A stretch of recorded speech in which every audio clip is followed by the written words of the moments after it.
I moved to Australia with a finance degree, 5 years of experience and 0 job offers. I couldn't get a single finance interview, so I took a data analyst role I wasn't qualified for. That one move changed my entire life. If you are sitting on a career change right now and telling yourself it's too late, this video is for you. I moved to Australia at the age of 26. I was ex-KPMG auditor, so I was certain I would land a job at one of the big 4 accounting firms. Turned out, no.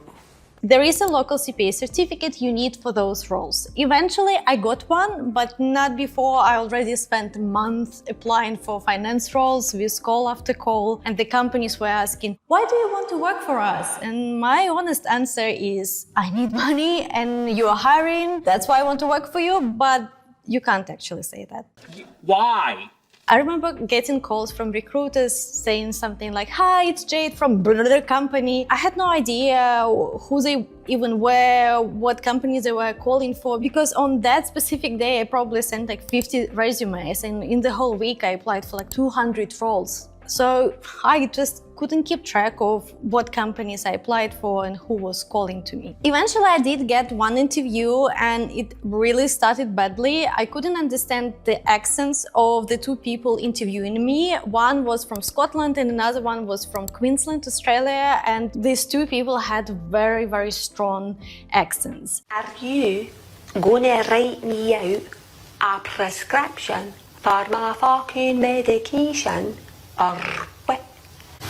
Sorry? And then they asked me what I actually wanted to do in my role, and I said that I loved budgeting and analysis. I liked working with financial models, but I didn't really enjoy doing monthly reporting or financial reporting. And they said, this job is purely reporting role. Oops.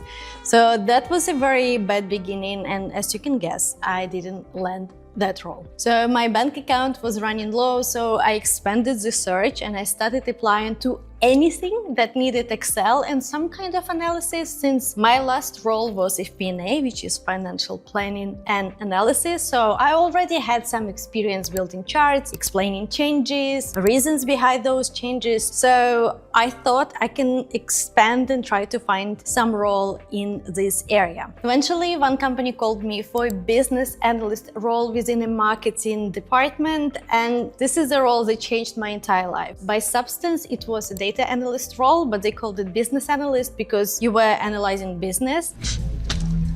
And because of that, I always say that you need to read the job description, not only looking for a title of the role. And if you're looking for a job right now, don't apply just for data analyst, apply for product analyst, sales analyst, fin analyst, or even business analyst. As you can see, it's more important what you actually do than the title you have. I remember my day 1 at the job. I was asked to add a calculated field to a pivot table, and I didn't know how. I was very proficient in pivot tables, but I didn't know that specific feature. I thought, wow, everyone is so advanced in this company. I'm so far behind and I have so much to learn. But funny thing, that was the most complicated part I had to do in like months and months. Other thing, because I changed the industry, there were so many new acronyms and words I couldn't understand. So every meeting I was leaving with a list of things to Google. I need to tell you that if you change industries later, which I did, for example, my very last role was in telco, which is brand new industry for me. And still, already with 12 years of experience, I still go to meetings and I leave with a list of terms to Google. At the meetings, you're sitting not understanding what people are talking about. So you just need to prepare yourself that it will happen every single time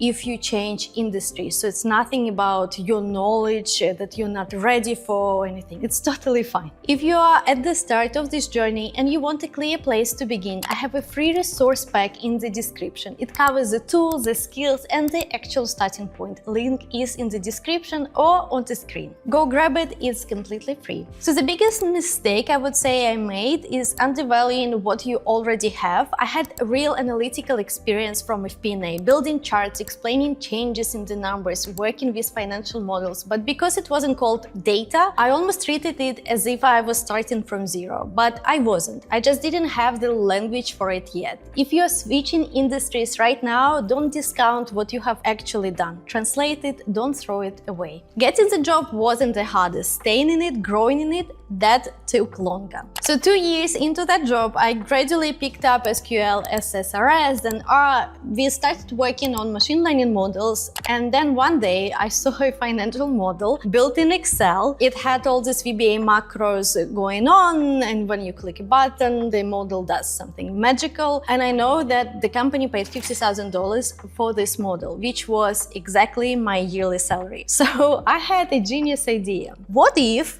I do 2 models like that a year? I will double my income. Math is very simple. So I went to my boss, who is my best friend as well, and I said, listen, we can do that. If we start our consulting company, we can do models like this, the one that we do at work, but we will do it for other people and we can get paid. So this thing is, we found our very first client almost immediately. I guess it is a beginner's luck. We validated our idea. We understood that there is a demand for it. So we quit our job, and then for the next 6 months, we couldn't find a single client. And now I'm looking at it with a smile, but that was a very difficult time because you're so hopeful, you do so much, you try really, really hard, and nothing is happening, and you don't know if you made a mistake and if you can keep going.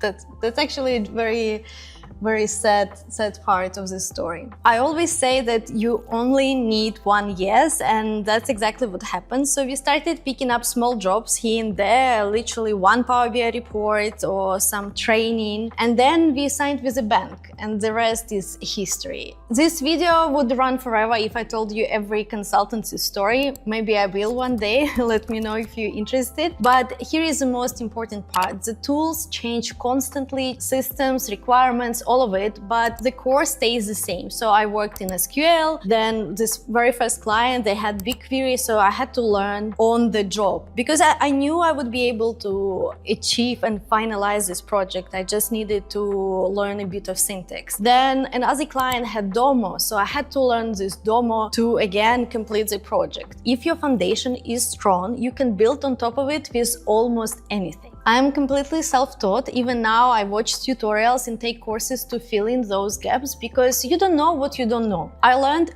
almost everything on the job, and honestly, that's still the best way to learn. You have a specific task in mind and then you push yourself and find the ways to solve it. And now, if you're wondering what happened with consultancy, COVID hit and things got very difficult. Obviously, companies had to get rid of consultants. It was easier than firing full-time employees. And then one of our clients offered all of my team full-time roles with a very good salary. So it's called acquisition with no consideration, meaning we were not paid our shares. It's not one of those acquisitions you hear on the internet where company was acquired for bajillions.